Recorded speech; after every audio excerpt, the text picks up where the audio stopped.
বিসমিল্লাহির রহমানির রহিম। আসসালামু আলাইকুম, কেমন আছেন সবাই? আজকে আমি কিছু ইম্পর্টেন্ট জিকে নিয়ে এসেছি, যতটা ইম্পর্টেন্ট ততটা ইন্টারেস্টিং। যেমন আমি প্রথম জিকেটা যেটা নিয়ে এসেছি, নিশীত সূর্যের দেশ বলা হয় কাকে? এটা আমরা সবাই যদিও বা জানি। নিশীত সূর্যের দেশ বলা হয় কাকে? নরওয়েকে। নরওয়েকে।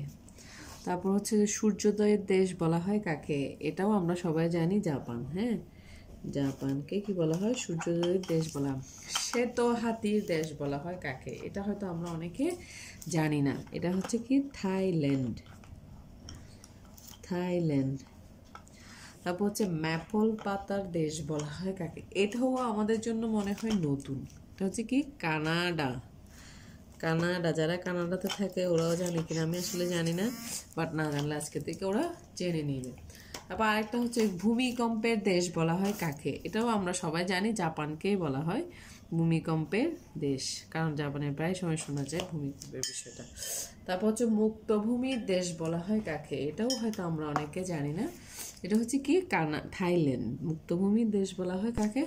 থাইল্যান্ডকে। তারপর হচ্ছে লিলি ফুলের দেশ বলা হয় কাকে? এটাও হচ্ছে কি? কানাডা। কানাডা। লিলি ফুলের দেশ বলা হয় কানাডাকে। থ্যাংক ইউ গাইস, আসসালামু আলাইকুম।